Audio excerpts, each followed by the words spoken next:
Hi, everyone. Hey. We both did it. Go ahead.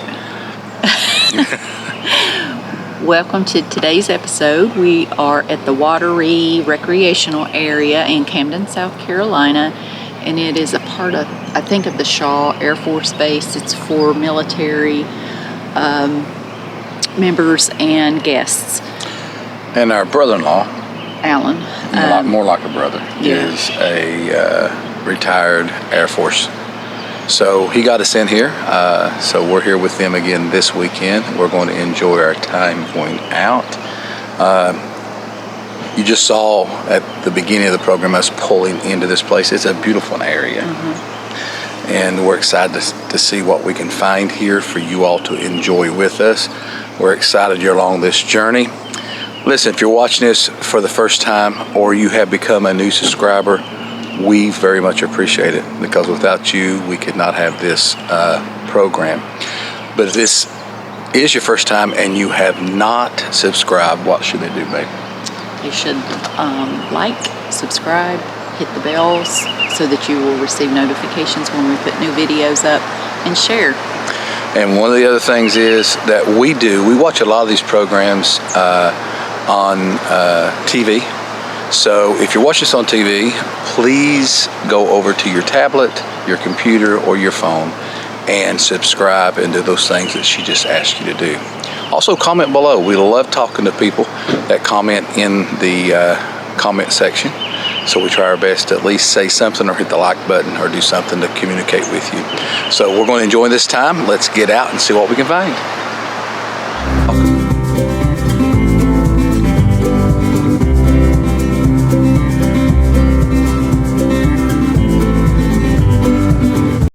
We are at gravesite 28, which is Dr. George Todd, which is Abraham Lincoln's brother-in-law and brother to Mary Todd. The grave marker says that he was a surgeon of the Confederate States Army, and looks like he died in the year 1900.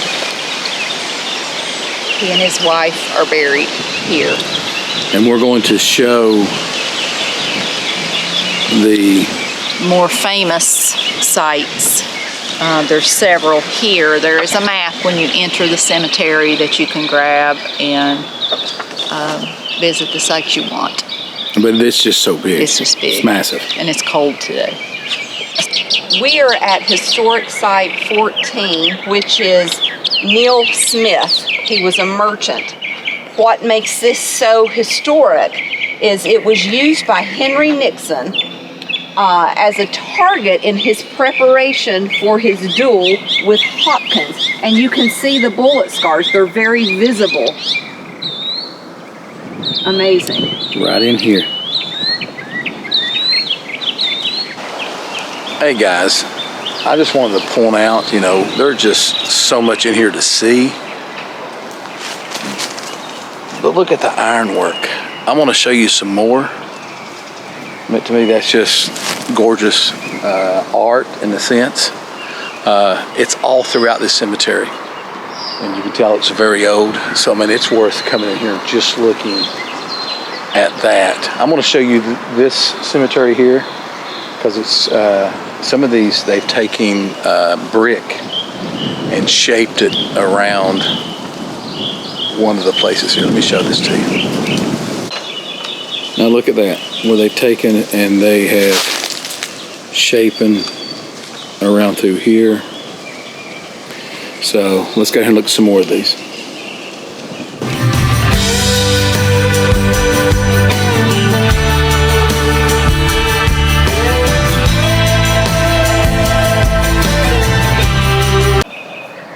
This is Site 30, and it looks like it's mother and daughter, Sophia Mathis.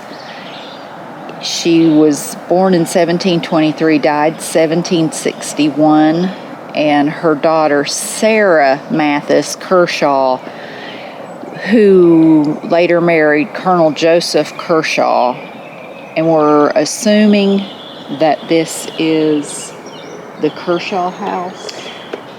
Yes, I would assume her husband, when they talk about the Kershaw Cornwallis house. This is Okay. who they're talking about, her husband. This is the oldest grave site in this cemetery.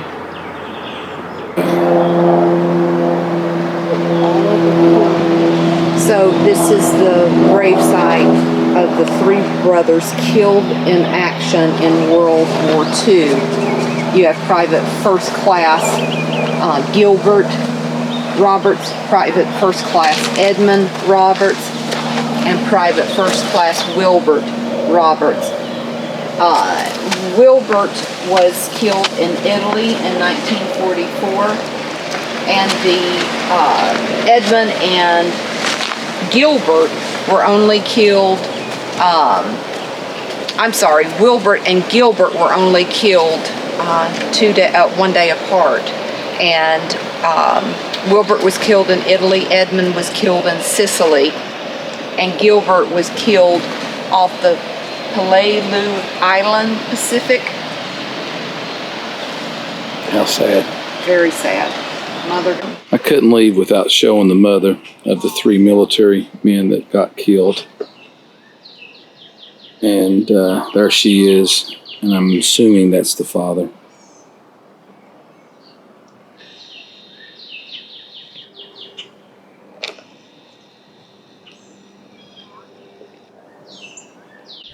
Inside the old Presbyterian burying ground, we visited two major spots, the grave of Agnes of Glasgow and the Revolutionary War Memorial. We're not going to actually discuss the Presbyterian Meeting House, but there is a plaque if you want to pause that and read. The grounds were beautiful, well maintained, and a lot of the the markers were still legible so that you could read them. It's fascinating information. But the American Revolutionary War Memorial is what really drew our attention, and there are three groups of patriots named in this monument. Number one is the Continental soldiers and officers from Maryland, Delaware, and Virginia who were killed in battle at Camden during the Southern Campaign of 1780 through 1781. Number two, patriots who were executed in Camden in 1780. And number three were the patriots of the old Camden district. The Maryland and Delaware plaques name their Continental soldiers and officers known to have made the supreme sacrifice in the Battle of Camden on August 16, 1780, and in the Battle of Hobkirk's Hill on April 25, 1781. The memorial also contains many stone markers carved with the names of patriots who took up the cause for liberty. Here is the grave for Agnes of Glasgow. You'll note that she was only 20 years old. It was said that she followed her British lover across the sea, never found him, and died. We noted that someone had placed a Bible on her grave.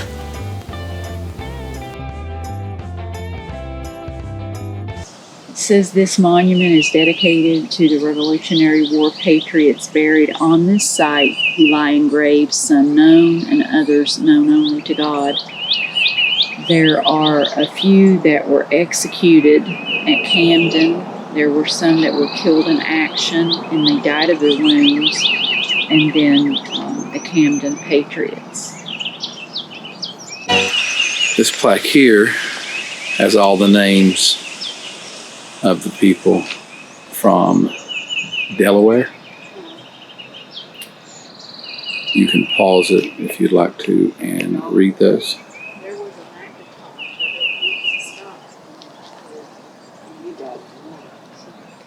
And this one is Maryland.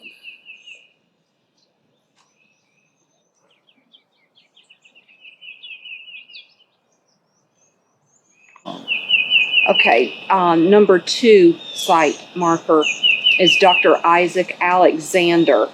He treated Baron DeKalb, which is very well known here. A lot of streets are named after, for wounds that he had received at the Battle of Camden at the Revolutionary War. This is historic site number 3, Colonel Henry Nixon Grave. He was killed in duel with Thomas Hopkins, and we mentioned him earlier when we saw the tombstone where they were practicing with the bullets, and you could see the bullet holes. His father had the large wall built around his grave. Or to have lunch at Sam Kendall's in downtown Camden. We'll let you know how it goes.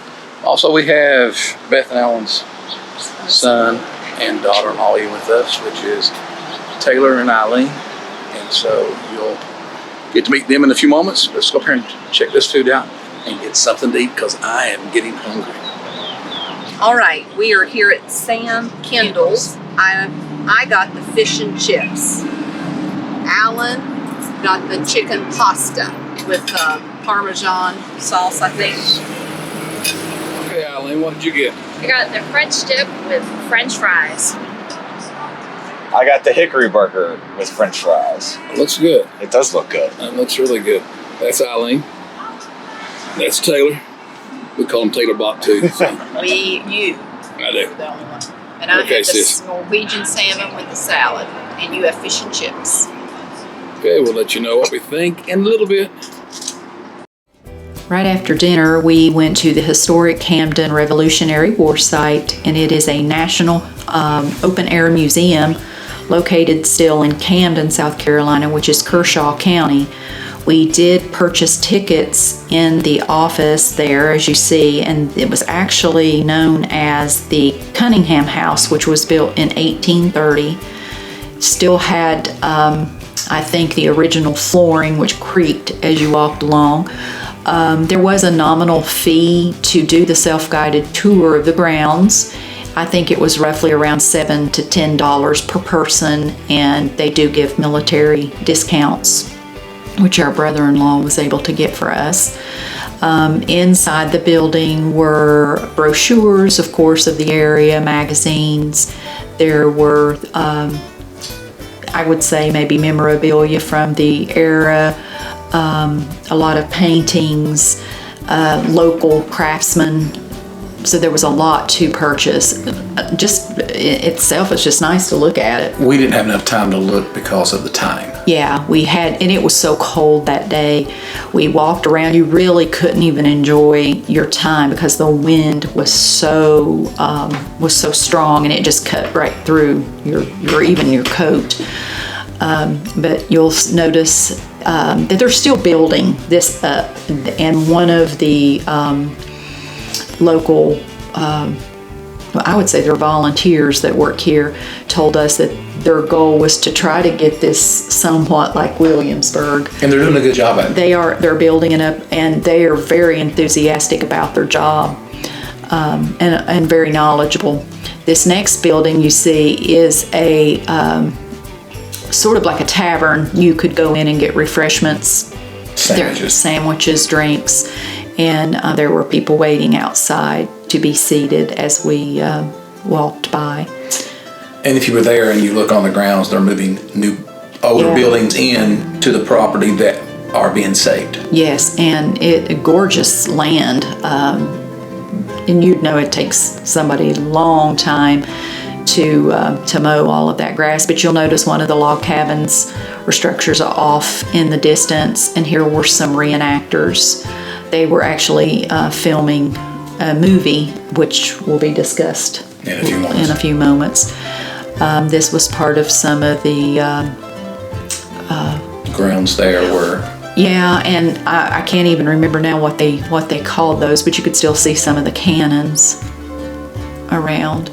So they're still building this up.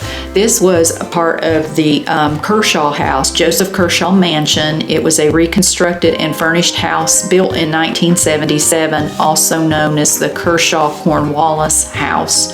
The original mansion was used as the British headquarters in the Carolinas by General Charles Cornwallis during an 11-month redcoat occupation of the town. Let's go inside and see what we can find. You see these holes back here? These are purposeful.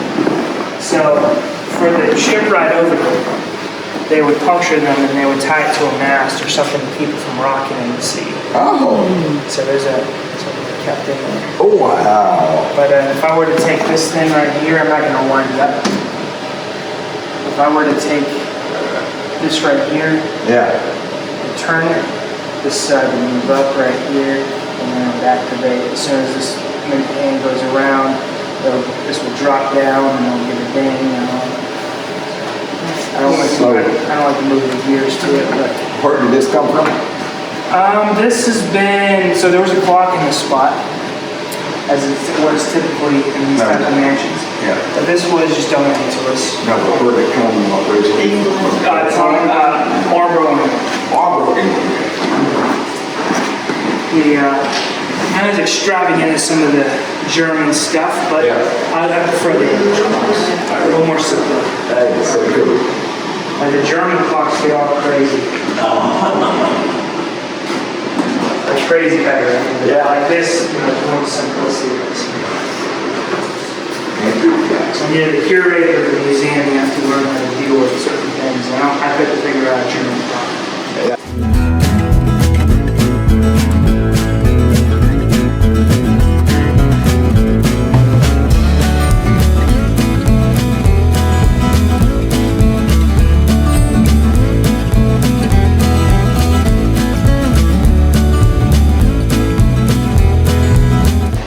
Wow. And 1820? 1825, sorry. And harpsichord, sorry, in 14s. There's a bit of a three system here. 1, 2, 3, 1, 2, 3. As opposed to forte, which I think it's as a harpsichord or piano, it's 4. Okay. So it's, I'm not sure how it sounds differently, but that's what I'm told. It's sort of a difference here. It's beautiful. But I hate it so much. Anyway, it is beautiful though.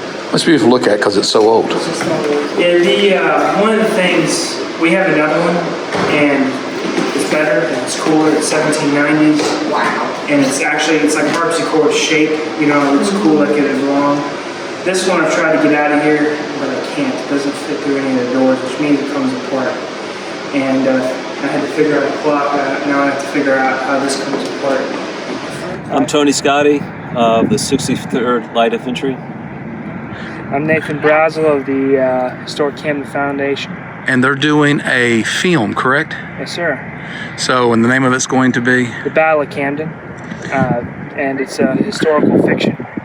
And it's going to be available through streaming services and all.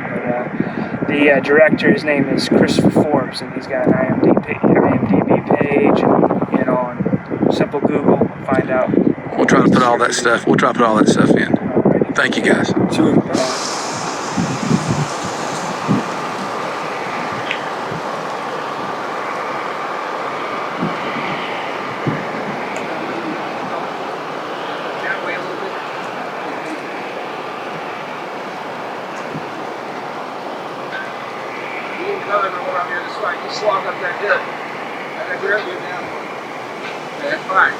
Drakeford House. Richard Drakeford was a Revolutionary War vet.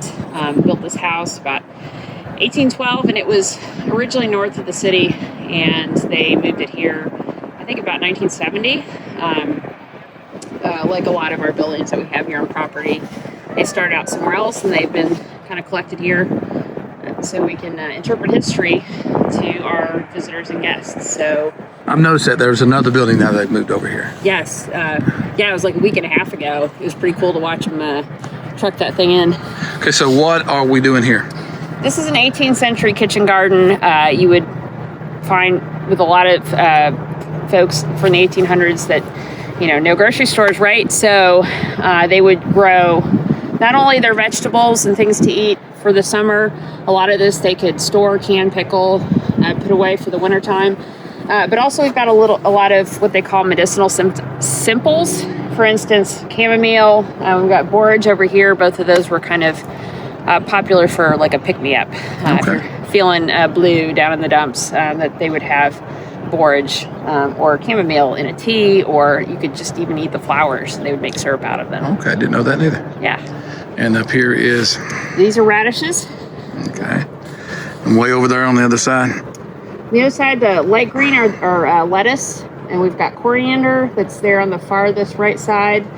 2 different varieties of beans are going all the way up the far side there, and then we've got carrots that are just sprouting up, rosemary, and still a few other things yet to be planted as it gets a little warmer. Okay. I appreciate you sharing this with me. Go ahead. If you got some more, go ahead. Oh, well, I was going to say, so these 2 fields over there, we're going to cover crop those this year, so that next summer we can plant them with typical cash crops like flax, indigo, corn, hemp, and then kind of show how we would grow, harvest, and then process those things that would be sold. So this is really, this whole area, what we're seeing today is something that they're developing here. Yes, there hasn't been a farm here. I've heard there might have been one like 20-ish years ago, or it might just have been a few of the little plots. Nobody's totally certain on that one. Didn't keep the records, I guess. But we're going to keep working on building this one up. We're going to get chickens end of May, beginning of June. They're building a chicken coop for us that's very authentically 18th century. And then we've been promised a working mule. We actually plowed these fields up with a mule at the second Saturday. Another farm brought in their mule. Oh, that was plows, cool. So we got to learn how to do that. It was very hard. But so we've got a mule that's promised to us, and a pig, and a couple of goats. And so once we get an enclosure. I'm from Appalachian Mountains. I'm from Eastern Kentucky. So what you're talking about, I've seen happen. So yes. it's pretty cool. So I'm from Indiana. So. Oh, are you? Yeah. Okay. So you're from a rural area also. Indeed. Okay. Well, what's your name? Stacy. This is Stacy. We're glad that she shared some stuff with us today. So we'll go down here and look around some more. A little while ago, but my hands kind of freezing. Where do they get the clay? Well, around the turn of the century, there was the old Camden brick company. And back in these woods where there's a big pine creek feeds into the Watery River, there is clay all along that creek bed, and you can see evidence that looks like swimming pools out in the swamp where the machine, the equipment was digging the clay back there. And a lot of the bricks were made from that. And of course, we're not excavating that much clay these days, so some of these bricks out here have been donated. Some of the clay has been donated from brick companies using similar materials, but there's a clay pot under the tarp. That's the clay pit, so that people get out there and stomp the clay. And we've got wooden boxes that are brick molds that you press the clay in and then scrape them off, and then dump it out in the sand pit in the back to dry. And then next to the wood pile there, that is a kiln that is built just for firing brick, called a clamp kiln. The whole thing is made out of the bricks that are being fired. And as the ones on the inside get fired to maturity, they rotate out, and then the ones that weren't quite fired enough go in. So it's a constant cycle of. So this is our brickyard. We're making bricks on pretty days, making soap. Okay. So we're burning oysters shells to create the lye. This lime that comes from the oyster shells. Let me see here. Shells right there. Back there in water, and so what's coming out of the bottom is the lye that we make the soap over the fire here as well. That's pretty cool. That is cool.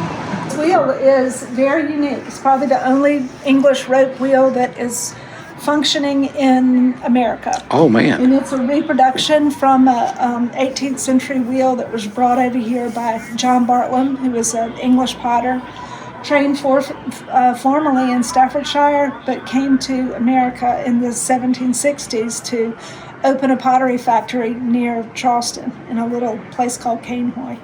Oh. And he did well there.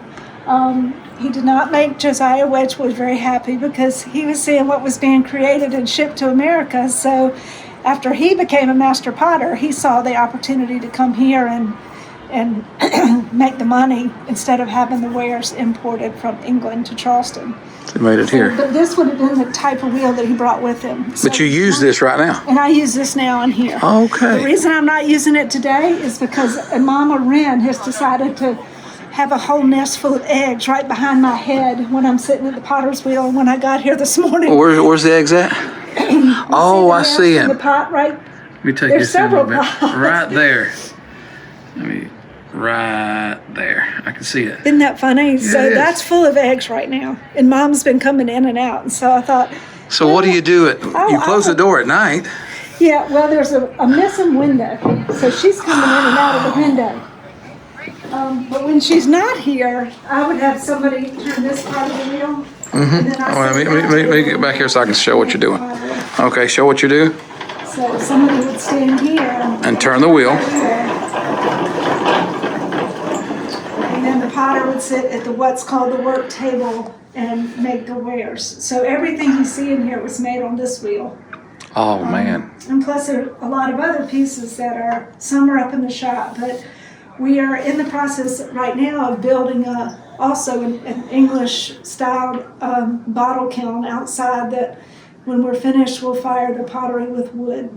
So, I think it's pretty cool that they're trying to bring everything back to life. They're trying to show the history. well, this is an amazing piece. A wood craftsman here, he built this based on old etchings and drawings that we researched, and there's no factory made, no screws or nails. Everything is Handmade. mortise and tenon, half mortise and tenon, dovetail, some steel pegs in there. The blacksmith created this handle, which is beautiful. And It is. just from this pulley set, the kids are great because it's such a great opportunity to talk about a pulley system, and they want to count how many pulleys are in here, and See, Teresa and I homeschooled our kids. Okay. So part of their homeschool is we go to historical sites and through Virginia and through those places and show them some stuff. Now, they didn't pay a lot of attention when they were younger, but now they said they wish they had because we went to many places. So now what about the building? How old is it? This is an 1800 house that belonged to the Bradley family, and the Dick Lloyd back in the 70s owned the property, and he donated this house to the park. So in 72 probably, it was dismantled, numbered, all these logs were numbered, taken apart, and it was brought here and then put back together. It was in the front field for a while, and then about 5 years ago it was moved back here to be part of the trade program that we're sort of in. Now, how did they do the fireplace? How was that moved? Do you know? Because Well, they had to take it all apart and then put it back together. Now, the original sandstone would have been the local stone, but because it was having to be recreated back here, I think those are not the original stones. I think that the only thing that's not original would be the stones on the fireplace, and then some of these floorboards had to be replaced because they were just in too bad a shape. But most of them are original, which are beautiful. And the kids love to talk about how a family lived in this one room, and there's a loft, a door to a loft that would have been the sleeping loft upstairs. Okay. So, I've shared the story on our channel before. I'm from Eastern Kentucky, Appalachian country. And for a season, me, my sister, my brother, mom, and dad lived in a one-room shack. Oh, really? And we used an outhouse. Nice. Yes. So, my mom had to put... Great opportunity to My mom had to put wallpaper up so the snow wouldn't blow in. So I'm going to walk over here and just do, right there is the bird's nest, right here. Yeah. There you see it. Now, I don't know if she's in here. She might have flown out. I'm not going to get too close. I just wanted to show it. What's your name? I'm sorry, I should ask. Marty. Marty Wallace. Oh, and I'm just a local potter, and I've been... My mother was actually the original director back in the early 70s, so I watched her do all this as a kid. Now I'm back. Well, we appreciate you taking time out of your day and sharing with us. Thank you so much. It's fun.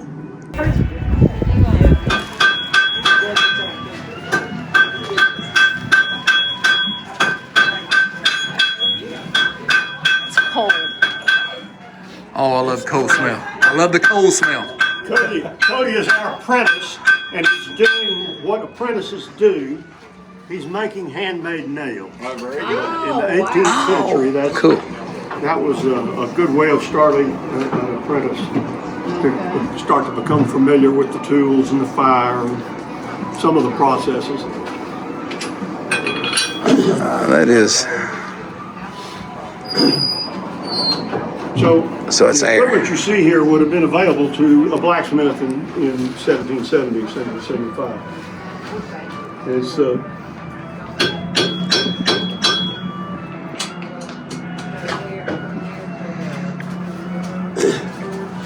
So everything around here would have been available? Even where would they have gotten Minus coal? the Popeyes, minus the fast food. There's a couple anachronisms. they would not have used coal. They would have used charcoal because they had plenty of forests. Okay. And they were very accustomed to making charcoal.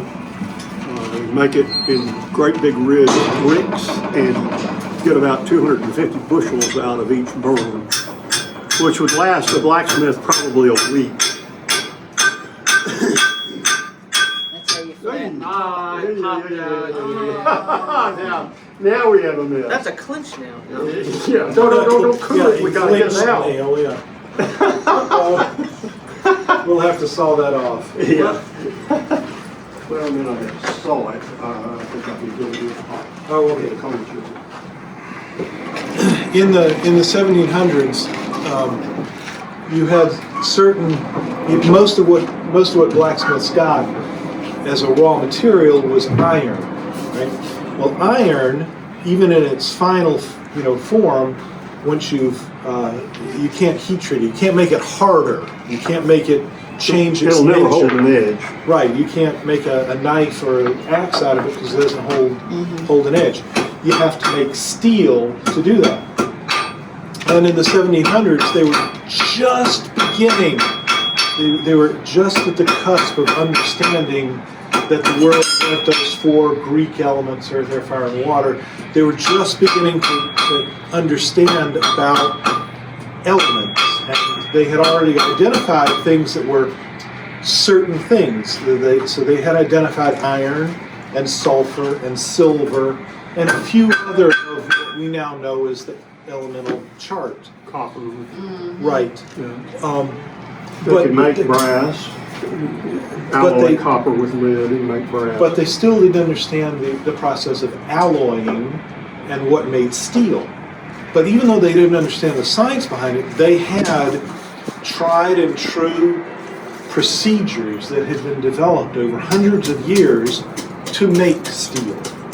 And one of the things they would do is they would take thin stock steel, like something about this thin or thinner, and in strips, and put it into a box, a ceramic box, right, with some sort of organic material. So sometimes it was walnut shells, sometimes it was coconut shells. Well, I never heard of coconut. Oh, okay. And they're not just, it's carbon. They used charred bone, like charred animal bones, and ground it up very fine. So it's basically just carbon. And you put about an inch or so at the bottom of your case, and then you lay these bars in on that, and then another layer of the ground up carbon and more bars, and more carbon and more bars. You fill up your case, put a top on top of it, put it in a very large furnace, and keep it hot for at least 24 hours. And what happens is the carbon migrates into the soft iron, and and these guys, they didn't know exactly how it worked, but they knew that at a certain time, if they knew their steel, if they knew their carbon source, at a certain number of hours, it was going to make real good steel. If they took too long, it would get too much carbon in there, and that was called spoiled steel because it would become brittle. It wouldn't. But it was all just done by process of elimination, just learning. They didn't really know. And developed it over hundreds of years. So that meant that steel was plenty expensive. So when you made an axe, for example, and this is an example of it, you see how something changes there? Yeah. When I made this in 1988, I made the head out of soft iron because I wanted this experience. I wanted to try this. So I left this part about 1/4 of an inch thick, and I sawed down to about there with a hacksaw. And in the heat of the forge, I spread this and I welded in a piece of old file, and that was a favorite. They never threw a file away, because files were very high carbon, they still are. And so that was one of their favorite things to use, and it was called stealing the axe. So I stealed that axe in 1988, and I took a scout troop to Canada twice with it, and they did their best to destroy it. And it's still going strong.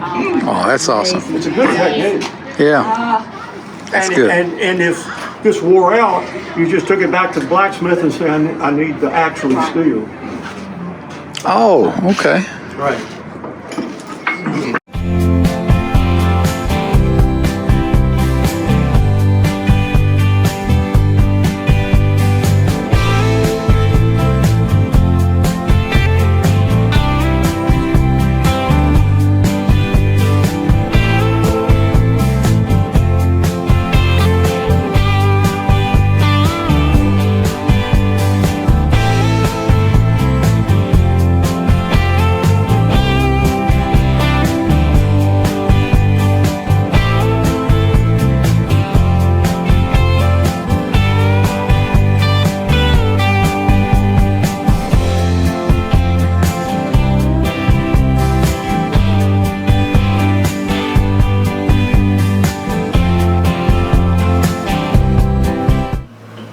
Well, I'm standing outside. We were going to try to end this tonight around a campfire, but the women said it was too cold, and it is kind of chilly tonight to have a fire and sit outside and it'd be comfortable. Today was really good. The food was really good. We really enjoyed it. I want to thank all of the people as we walked around and looked at the places we looked today. Each one talked, shared some stuff with us, and you got to see that today. So we're going to continue the journey here tomorrow. It is going to be Sunday, but we're going to get up and we're going to grill some hamburgers and do some things. So that'll be on the next program. But thank you so much for watching. We appreciate you, especially our first-time viewers. Thank you so much. If you haven't at this point and you haven't subscribed, please do that. Would appreciate it. Give us a thumbs up, comment, and share. And if you're watching this on TV, again, that's a lot what Teresa and I do. Pick up your tablets, go over, or your phone. Find us over there and subscribe, comment, and give us a thumbs up. We'd appreciate it. So we'll pick this up on the next telecast of We're on Our Way.